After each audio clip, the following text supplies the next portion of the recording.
Bahujan Samaj party के लोकसभा में इस वक्त 10 सांसद हैं। 2024 में लोकसभा के चुनाव होने हैं और चुनावी साल में कहते हैं कि उठापटक बहुत ज़्यादा होती है। अभी तो हालांकि उसकी शुरुआत नहीं हुई है, लेकिन नेताओं ने, बसपा के सांसदों ने अपनी अलग आइडेंटिटी बनानी शुरू कर दी है। बसपा के कुछ सांसद इस समय अपने आप को बीएसपी के साथ आइडेंटिफाई नहीं कर रहे हैं।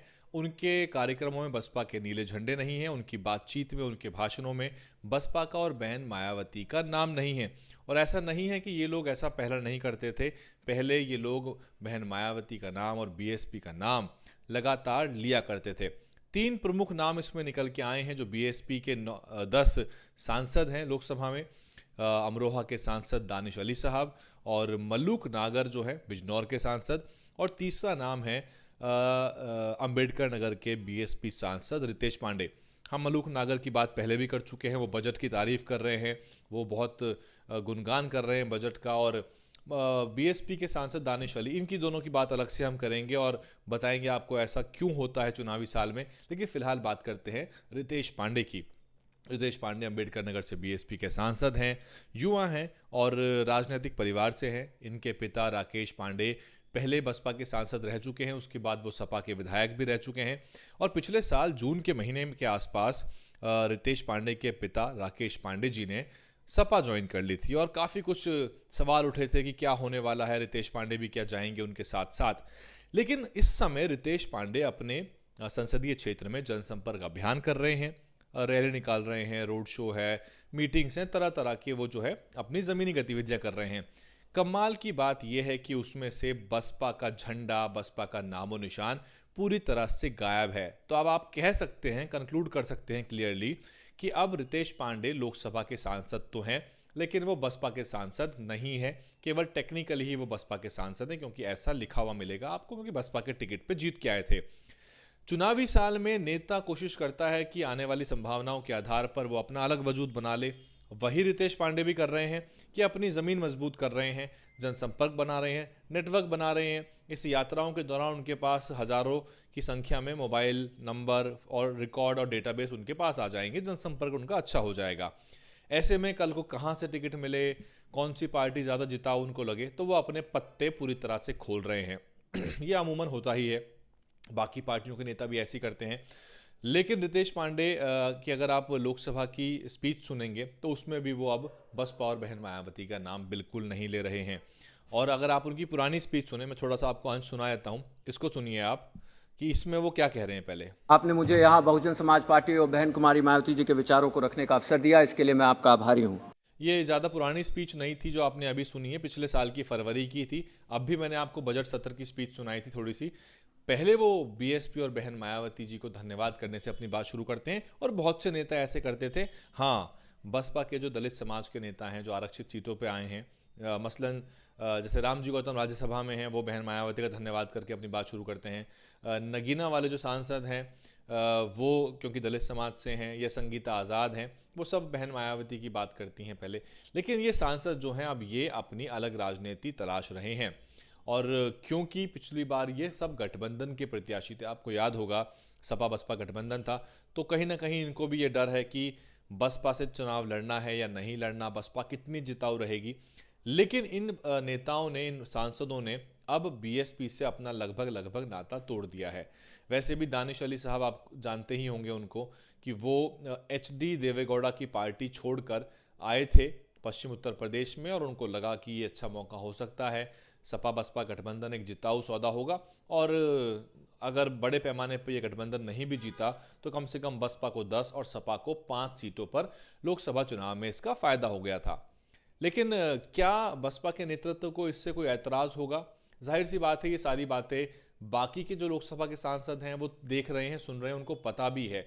और ये नेता जो हैं अपनी अलग पहचान बनाना चाहते हैं, क्योंकि कल को मसलन रितेश पांडे को अगर लगे कि वो सपा में ज़्यादा बेहतर कर पाएंगे तो उनके लिए द्वार खुला है। भाजपा उनको ज़्यादा बेहतर लगेगी तो वो वहाँ जाने के लिए भी आज़ाद होंगे। और बसपा के झंडे साथ लेके ना घूमना, मतलब ये कार्यकर्ताओं को तो बहुत बुरा ही लगेगा। वो कार्यकर्ता जो उनके साथ चुनाव प्रचार में थे, विधानसभा और लोकसभा स्तर के बसपा के जो नेता उनके साथ रात दिन मेहनत करते थे, अब शायद उनके साथ नहीं घूम रहे होंगे। उनकी अपनी पर्सनल टीम होगी जो सारा का सारा मैनेजमेंट कर रही होगी, और यही कारण भी है कि वहाँ आपको बसपा का झंडा नहीं है, बस तिरंगा मात्र आपको वहाँ नज़र आ रहा है। यही हाल कमोबेश जो है दानिश अली साहब का भी है। अभी जंतर मंतर पे कुछ अहम मुद्दों पर वो अपना तकरीर रखने आए थे, उन्होंने यहाँ पे भाषण दिया था, और वो भाषण कुछ चैनलों पे उपलब्ध होगा। और उन्होंने बसपा का बिल्कुल नाम तक नहीं लिया। उन्होंने बहन मायावती या पुराने कार्यकाल, तो वो बसपा के नेता नहीं हैं, ना ही रितेश पांडे बसपा के नेता हैं। ये बात भी बसपा को समझनी पड़ेगी, और ये यूपी की राजनीति की एक कह सकते हैं कि एक पेक्यूलियर फीचर है कि वहाँ नेता जो है पार्टी के साथ होता नहीं है बड़े पैमाने पर। केवल संगठन के नेता जो होते हैं वही पार्टी के अपने नेता हैं, बाकी ये नेता तो आने जाने हैं। उत्तर प्रदेश में मैं पहले भी आपको बता चुका हूँ कि विधानसभा चुनाव लड़ने वाले भी उत्तर प्रदेश में 1,500 परिवार होंगे, बल्कि उससे भी कम परिवार होंगे जो चुनाव लड़ते आ रहे हैं। एक नेता अपने 5 दशक के करियर में सभी पार्टियों से चुनाव लड़ लेता है, तो विचारधारा नाम की चीज़ कोई है नहीं।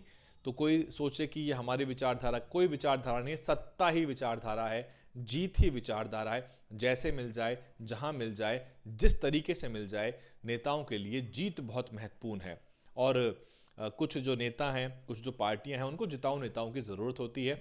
इसलिए बीएसपी जो है वो नेताओं के ऊपर निर्भर है, और ये बीएसपी को ट्रेंड चेंज भी करना चाहिए कि वो अपनी ताकत बढ़ाए, ना कि जिताऊ नेताओं को हंट करे। इस समय मध्य प्रदेश, राजस्थान, छत्तीसगढ़ के नेता इसी काम में लगे हुए हैं कि वो जिताऊ नेताओं को ढूंढे, और जिताऊ से मेरा मतलब है रसूखदार, मालदार, जिनके पास 2 4 5 फॉर्चूनर हो घुमाने के लिए, जिनके पास खर्च करने के लिए पैसा हो, ताकि जो है चुनाव प्रचार में कुछ जज्बा आए, कुछ रंग आए, कुछ शान शौकत के साथ पार्टी का प्रचार हो।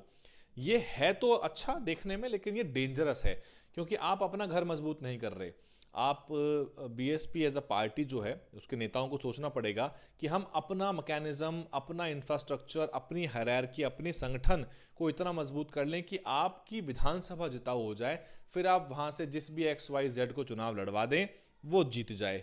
तो आपको अपनी विधानसभा तैयार करनी चाहिए, ना कि नेताओं के पीछे भागना चाहिए, क्योंकि ये नेता तो चुनावी साल में जो है अपनी ढफली, अपना राग करते हैं। और अभी तो आपको मैंने मोटे तौर पे 3 ही नाम बताए हैं, आने वाले समय में आपको और भी नाम दिख सकते हैं। किसी नेता को संभावना लग रही होगी तो वो शायद बीएसपी बहन मायावती का नाम ज़रूर ले ले। मसलन कोई सोचे कि मैं मेयर का चुनाव लड़ जाऊंगा तो अच्छा रहेगा, और वो मेयर के टिकट की फिराक में हो।